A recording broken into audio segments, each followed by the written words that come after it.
திமுக காங்கிரஸ் கட்சிகளுக்கு இடையே தொகுதி பங்கீடு பேச்சுவார்த்தை இப்போது தொடங்கி இருக்கிறது. சென்னை அண்ணா அறிவாலயத்திற்கு கிரீஷ் சோடங்கர், நிவேதித் ஆழ்வா, செல்வ பெருந்தகை மற்றும் சட்டமன்ற காங்கிரஸ் கட்சியின் நிர்வாகிகள் அடங்கிய குழு இப்போது அறிவாலயத்திற்குள் சென்றிருக்கிறது. இந்த குழுவினர் திமுக தொகுதி பங்கீட்டு குழு தலைவர் TR பாலு தலைமையிலான குழுவுடன் இன்று பேச்சுவார்த்தை நடத்த இருக்கிறது. கடந்த முறை 2021ஆம் ஆண்டு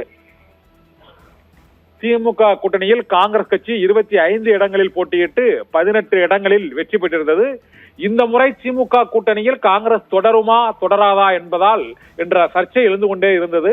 கிரீஷ் சோடங்கர் மற்றும் பிரவீன் சக்கரவர்த்தி, ஜோதிமணி, மாணிக்கம் தாகூர் ஆகியோரின் ட்விட்டர் பதிவுகளால் ஆட்சியில் பங்கு, அதிகாரத்தில் பங்கு, உள்ளாட்சி தேர்தலில் பிரதிநிதித்துவம், ராஜ்யசபா சீட் என கூடுதல் தொகுதி என தொடர்ந்து ட்விட்டர்களில் நிபந்தனைகளை விதித்து வந்த சூழ்நிலையில் ராகுல் காந்தியின் தமிழக பயணமும் பலமுறை ஒத்திவைக்கப்பட்ட நிலையில் திமுக கூட்டணியில் காங்கிரஸ் கட்சி இடம்பெறுமா அல்லது தாவேகாவுடன் கூட்டணி அமைக்குமா என்ற விவாதம் தொடர்ந்து கொண்டே இருந்தது. இந்த சூழ்நிலையில் காங்கிரஸ் கட்சியின் மேலிட தலைமை முடிவின்படி இப்போது மீண்டும் திமுக கூட்டணியில் காங்கிரஸ் கட்சியின் தொகுதி பங்கீட்டு குழு தலைவர் கிரீஷ் சோடங்கர் தலைமையிலான குழுவினர் இன்று சென்னை அண்ணா அறிவாலயத்தில் திமுக கூட்டணியுடன் தொகுதி பங்கீட்டு குழுவுடன் முதலாக அதிகாரப்பூர்வ பேச்சுவார்த்தையை இன்று தொடங்கி இருக்கிறார்கள். இதற்கு முன்னதாக 3 கட்ட பேச்சுவார்த்தைகள் திமுக காங்கிரஸ் இடையேயான சர்ச்சைகள், பிரச்சனைகள் மற்றும் இவர்களுடைய விருப்பங்கள், அவர்களுடைய எதிர்பார்ப்புகள் ஆகியவை தொடர் குறித்து காங்கிரஸ் பொதுச் செயலாளர் KC வேணுகோபால், முதலமைச்சர் கனிமொழி கிரீஷ் சோடங்கர், இதே போல கனிமொழி KC வேணுகோபால், கனிமொழி ராகுல் காந்தி என பல்வேறு கட்ட பேச்சுவார்த்தைகள் இந்த தொகுதி பங்கீட்டு குழுவின் முதல் பேச்சுவார்த்தைக்கு முன்னதாகவே முன்னோட்ட பேச்சுவார்த்தைகளே 3 முறை நடைபெற்றது. திமுக கூட்டணியில் காங்கிரஸ் நீடிக்குமா நீடிக்காதா என்ற கேள்வியை எழுந்தது. ஆனால் திமுக கூட்டணியில் தான் நீடிக்க வேண்டும் என்று காங்கிரஸ் கட்சியின் செல்வ பெருந்தகை, சிதம்பரம் உள்ளிட்ட பீட்டர் அல்போன்ஸ் உள்ளிட்ட முக்கிய அந்த கட்சிகளின் தலைவர்கள், இப்போதைய நாடாளுமன்ற உறுப்பினர்கள் கூட்டணியில் தொடர வேண்டும் என்று விருப்பம் தெரிவித்தார்கள். காங்கிரஸ் கட்சியில் அங்கு சட்டமன்ற நாடாளுமன்ற உறுப்பினராக வாய்ப்பில்லாத தலைவர்கள், 2ஆம் கட்ட தலைவர்கள் திமுக கூட்டணி தேவையில்லை, தனிச்சே போட்டியிடலாம், புதிய சக்தியான தாவேகாவுடன் இணைந்து போட்டியிடலாம் என்றெல்லாம் ஆலோசனைகள் கூறப்பட்ட சூழ்நிலையில் 2026 தேர்தலில் காங்கிரஸ் கட்சி திமுக கூட்டணியில் இருக்குமா இருக்காதா என்பது நேற்று வரை, இன்று காலை வரையிலும் அந்த சந்தேகம் இருந்து வந்தது.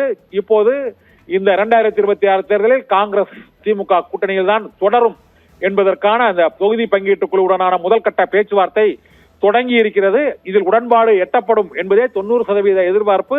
கூட்டணியை முறித்துக் கொண்டு இதற்கு பின்னர் காங்கிரஸ் வெளியே செல்வது இயலுமா இயலாதா, அப்படி ஒரு திருப்பம் ஏற்படுமா என்ற கேள்விகள் எழுந்திருக்கின்றன. இருந்த போதிலும் அதற்கான வாய்ப்புகள் குறைவு என்பதுதான் இப்போது இந்த தொகுதி பங்கீட்டு குழுவுடன் பேச்சுவார்த்தை தொடங்கி இருப்பதன் மூலமாக தெரிகிறது. சென்னை அண்ணா அறிவாலயத்தில் திமுக காங்கிரஸ் கட்சிகளுக்கு இடையேயான முதல் கட்ட அதிகாரப்பூர்வ பேச்சுவார்த்தை தொடங்கி இருக்கிறது. இந்த முதல் கட்ட அதிகாரப்பூர்வ பேச்சுவார்த்தைக்கு முன்னதாக முன்னோட்ட பேச்சுவார்த்தை 3 முறைக்கும் அதிகமாக பல இடங்களில், டெல்லியிலும், சென்னையிலும், பனையூரிலும் பல இடங்களிலும் நடைபெற்றிருக்கிறது பல்வேறு கட்டங்களில். இதில் தாவேகாவுடன் ரகசிய பேச்சுவார்த்தை நடைபெற்றதாக தகவல்கள் உளவுத்துறை மூலமாக உறுதியானதால் இந்த முறை திமுக கூட்டணியில் காங்கிரசிற்கான இடங்கள் கடந்த முறை 25 இடங்களில் போட்டியிட்டு 18 இடங்களில் வெற்றி பெற்றுள்ள சூழ்நிலையில் கூடுதலாக 1-2 தொகுதிகள் ராஜ்யசபா சீட் ஆகியவை வழங்கப்படும் என்று அறிவிக்கப்பட்டிருக்கிறது.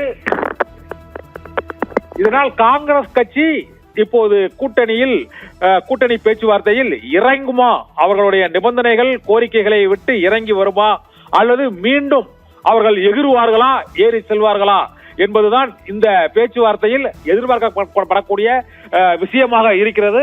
ஏனென்றால் காங்கிரஸ் கட்சியின் 2ஆம் கட்ட தலைவர்கள் தமிழகத்திலும், இதே போல டெல்லியில் உள்ள மேலிட தலைவர்களும் அவர்களுடைய நிபந்தனைகளை ஏற்கனவே கொடுத்து விட்டார்கள். ஆனால் அந்த நிபந்தனைகளை ஏற்க முடியாது என்று திமுக தரப்பில் தெரிவிக்கப்பட்டு விட்டதாகவும், இப்போது தேமுதிக இங்கு கூட்டணியில் புதிதாக இணைந்திருப்பதாலும், இது தவிர அதிமுக கூட்டணியில் உள்ள பல்வேறு கட்சிகள், கடந்த முறை இருந்த கருணாஸ், தமிமுன் அன்சாரி மற்றும் SDPI, நெல்லை முபாரக் உள்ளிட்ட கட்சிகளும் இந்த முறை திமுக கூட்டணியில் இணைவதால் தொகுதிகளின் எண்ணிக்கையை பெரிய அளவில் மாற்றம் இருக்காது என்பதை காங்கிரஸ் தலைமைக்கு திமுக ஏற்கனவே அதை தெரிவித்து விட்டது என்றும் ஆட்சி அதிகாரத்தில் பங்கு என்பது கிடையாது என்பது ஏற்கனவே நடைபெற்ற தனியார் தொலைக்காட்சியின் கருத்தரங்கத்தில் முதலமைச்சர் மு.க.ஸ்டாலின் திட்டவட்டமாக தெரிவித்து விட்டார்.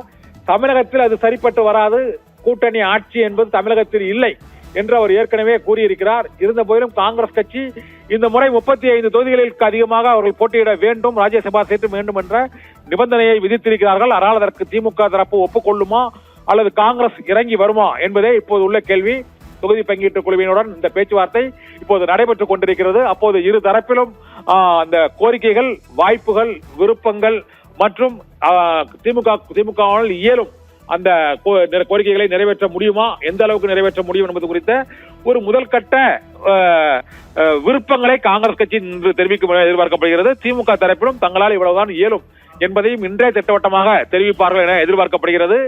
நாளை முதலமைச்சரும் திமுக தலைவருமான மு.க.ஸ்டாலினின் பிறந்தநாள் நிகழ்வை ஒட்டி இந்த தொகுதி பங்கீடு பேச்சுவார்த்தையில் பெரும்பாலான கட்சிகளுடன் இன்று 9 கட்சிகள், அது தவிர காங்கிரஸ் உள்ளிட்ட கட்சிகளோடு இணைந்து இந்த பேச்சுவார்த்தை இன்று ஒரே நாளில் நடைபெற இருப்பதால் ஓரளவு தொகுதிகளை எண்ணிக்கை உடன்பாடு எட்டப்படும் என எதிர்பார்க்கப்படுகிறது. ரிதி,